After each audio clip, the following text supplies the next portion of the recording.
What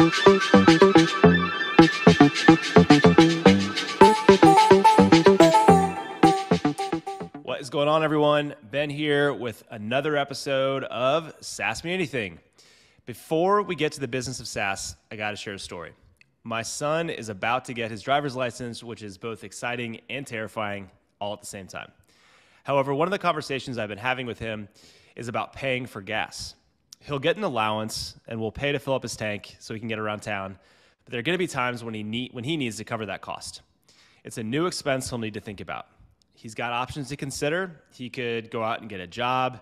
He could potentially tap into his savings, or he could change some of his behaviors, like maybe buying less V-Bucks for Fortnite on his Xbox. I know that we'll figure it out together, and he'll be enjoying his newfound freedom, and I'm sure many of you can relate with these types of decisions in both your personal and professional life. In today's episode, I want to explore how a SaaS management strategy can enable you to buy that fuel to unlock innovation within your own business. So let's go. When you first think about SaaS, what comes to mind? Many of our customers sum it up in one word: chaos. I'm sure you can picture it: hundreds of applications in your environment, rogue software purchases, missed renewals, increasing software costs, and redundant applications. It's easy to see how SaaS could slow you down. But should it? I would say no. SaaS management makes sure SaaS is benefiting your organization. That's a source of growth and innovation. So let's break it down. SaaS is often your second or third largest operating expense, but it's also the most ripe for optimization. Some of the challenges I mentioned before lead to overspending, duplicate, or wasteful spending. That doesn't leave a ton of room to innovate and test new ideas. Yet, innovation is something that will differentiate your company in the market and help you better serve your customers.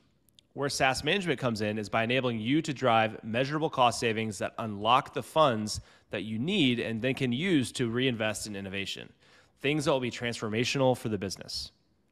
There are a few things at odds with this, though. First, SaaS prices are going up. We've seen vendor price increases in the past in the 5% ballpark. Today, we're seeing closer to 15% or higher, depending on the vendor. Second, there's an interesting paradigm going on at work. IT spending is growing. Gartner has predicted that total IT spend will grow 8% in 2024. And within that 8%, software is projected to grow 14% in 2024. IT budgets, however, are not keeping pace with the growth of spending. Morgan Stanley's recent CIO survey suggests that IT budgets will only grow 3.4% in 2024, up slightly from last year at 2.7%. Clearly, there's a gap here, and it kind of puts you in between a rock and a hard place.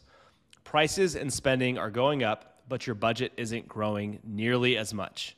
However, you need to still find that money to innovate. So how do you make up the gap to make sure you're funding that innovation? The key strategy needs to be driving optimization and efficiency in your software stack. This is what will help you unlock the budget. Here's how you do it. Number one, benchmark your prices. Make sure you're paying the right price for the software that you're buying. Number two, evaluate whether you're getting the value out of your applications. What is the ROI you're getting from the app or other quantitative metrics, and understand how they're impacting key business objectives. Number three, cut what you don't need. Cancel redundant applications or duplicative subscriptions and right-size your licensing at renewal. And number four, follow best practices on SaaS contracts, like including price caps to make sure your budgets aren't eaten up by price increases. A real-life example here to share is that one of our friends, CIO Brad Pollard, gave a great example on our sister podcast, SaaS Me Unfiltered. One day he was walking around the office and he made an observation that there were all of these phones sitting on people's desks that were just not getting used. So he dug deeper into his SaaS management platform and found that they were wasting a ton of money on a phone service that only customer success was using. So what did he do? Well, they moved from voice over IP to Zoom phone and ended up saving a ton of money. They were able to keep their budgets flat and also have money to innovate to do new projects. Last but not least, I can't talk about innovation without at least mentioning AI. The savings achieved based on what we've just talked about can then be applied to new tech like generative AI. AI as a technology is innovative, but it also enables your team to work more efficiently, giving them more time and allowing them to be more creative and generate new ideas. Innovation. One great stat from Gartner to hit the point home here is that by 2026, more than 80% of SaaS applications will have embedded generative AI capabilities, up from less than 1% in 2023. So if you aren't thinking about it now, you definitely need to be. So sum it all up, costs only continue to rise and budget constraints are not going away. But you still need to innovate, now more than ever. The key strategy to help you unlock budget and to do this is to optimize your SaaS applications, one of your highest operating expenses.